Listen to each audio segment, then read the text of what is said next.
All right, so lesson 1-9, distance and midpoint formulas.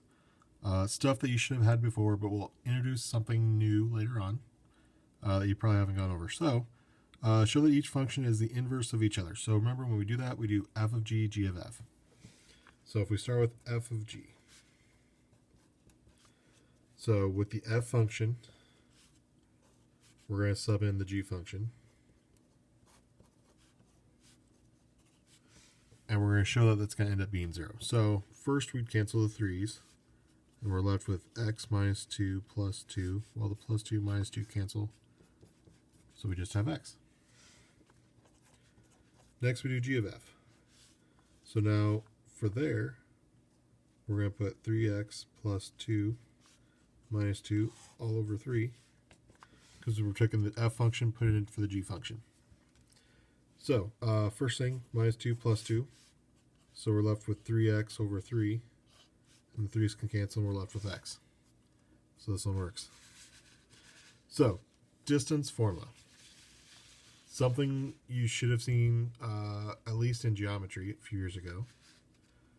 But distance formula here, d equals the square root of x squared minus x1 squared. x2 minus x1 squared, sorry. Plus y2 minus y1 squared. So really we're going to subtract the x's, square it, subtract the y's, square it. Add them together, whatever we get, we'll square root that, and that'll be our distance. So, d equals square root of, if we start with our x's, we have 3 minus a negative 1 squared, plus, so we did the 3, so we're going to start with the 2, negative 2 minus 4 squared. So, negative 3, 3 minus a negative 1, I should say, would be 3 plus 1, which turns us into the square root of 4 squared. Here, negative 2 minus 4 would be plus negative 6 squared. 4 squared is 16. Negative 6 squared is plus 36, which together would make the square root of 52.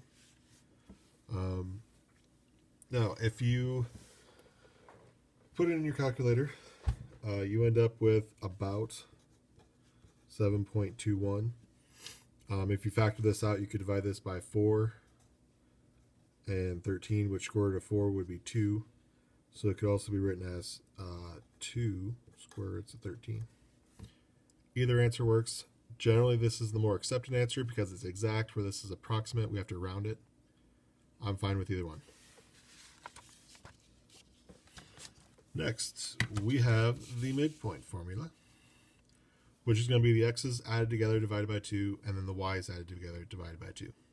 And that'll give you each point. So midpoint here, add the x's first. So m equals 1 plus a negative 8 over 2. And then their y's, negative 6 plus negative 4 over 2. So 1 and negative 8 would be negative 7. Negative 7 over 2 would be a negative 3.5. Negative 6 and negative 4 make negative 10. Divided by 2 is negative 5. And that is our midpoint.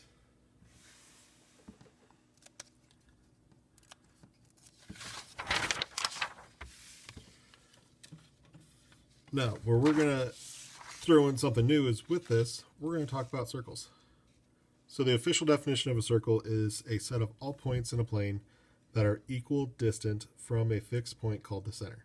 The fixed distance is called the radius. So radius is the same distance from the center of the outside all the way around. And really it's going to be an infinite amount of points around that outside. So distance of the radius creates the equation of a circle. So standard equation, and this is the nice one, because the circle is center h comma k, so it gives you the point where that's at with a radius length to the point xy, which is where the end of it is. You'll get x minus h squared plus y minus k squared equals our radius squared. So if we write the equation of a circle with this center, this is our h, this is our k, we're going to plug stuff in. Our radius is 2, so that's our r. So x minus RH of 0 squared plus y minus our k, which is 0, squared equals our radius 2 squared. So this is going to simplify to x squared plus y squared equals 4. So that's the equation of a circle centered on the origin, radius of 2. Now, when the center is not at that center, or not at the origin, I should say, center is still at the center.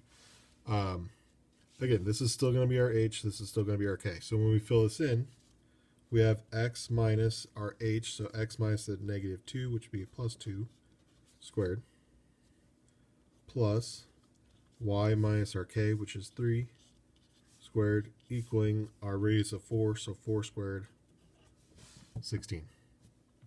That's your equation. Now, we can go the other way with this, and we can pull the center and the radius out of it. So center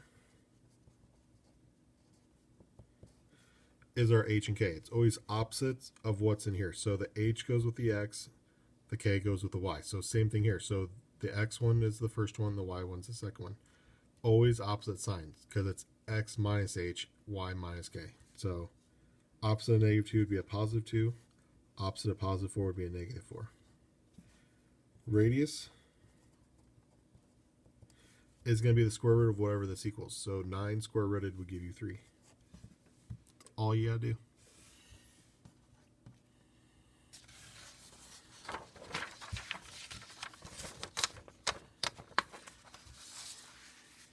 Now, if we take that last one and we square it out, we're going to get what the standard form, or general form, sorry, general form of the equation of a circle. Those other ones are standard form. Standard form is really nice for when it comes to graphing. Here, just another way to write it. So if I rewrite that one, we were x minus 2 squared plus y plus 4 squared equals 9.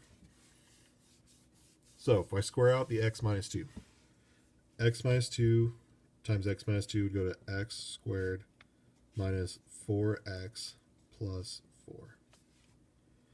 Our y plus 4 squared would go to y squared plus 8y plus 16 equals 9. Now, we're going to get everything on the same side, and we want it to be set equal to 0. So we're going to write this like this. So x squared minus 4x. You write your x terms first. Then we're going to write our y terms. So plus y squared plus 8y. And then we're going to do our constants. So 4 and 16 would make 20. And we'd subtract the 9 over to make this plus 11 equals 0. And that is the general form. So I actually wrote this wrong. It's the squares first. So it should be x squared plus y squared minus 4x plus 8x plus the 11 equals 0. Sorry, I got ahead of myself. So the square terms, then the non-square terms, and then the constant equal to 0 every time. Now, we can also go backwards from general form to standard form. And to do that, we have to do completing the square. I know it's something we don't like to do. We don't do it often, but to do this, we would have to do that. So we're going to rewrite it in those certain groups that we need it to be in. So I'm going to start by writing x squared and then my plus 4x. I'm going to leave a space. Then I'm going to do my y. So plus y squared minus 6y. And I'm going to leave another space again. Equals, it's a minus 23, the negatives over here. So minus 23, so if I add that over, make it a positive 23 on that side. So completing the square, we take half of whatever our x term is. So half of 4 would be 2. And so we're going to add 2 squared to both sides. Now 2 squared is 4, so I can put a 4 over here. I'm going to leave this as 2 squared on this side, and you'll see why again in a little bit here. So then we're going to do the y term here. So half of negative 6 would be a negative 3. So plus negative 3 squared. Negative 3 squared would be 9, so plus 9 on that side. So, reason why I left these as the half squared is because that makes it easy putting it back into our perfect squares. Because that's what we're doing here. We're making perfect squares out of each of these. So, we're going to have x is the first term squared, 2 positive 2 is the second term squared. And that's what makes our first set of parentheses. Our next set, y is squared, negative 3 is squared. Second set of parentheses.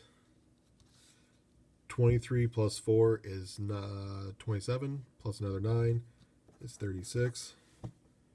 So again here we could write, okay, well what's the center? Opposite sign, so negative 2. Opposite sign, positive 3. Square root that to get our radius. Square root of 36 is 6. Sorry, I was completely not showing on the screen there. Sorry about that. But again, opposite sign of the plus 2, so negative 2 for the x on the center. Opposite sign of the minus 3, which would be a positive 3 for the y of the center. Square root what it's equal to, the constant up there. And that's your radius. So, let me know if you have any questions. Otherwise, until next time, we'll talk to you later.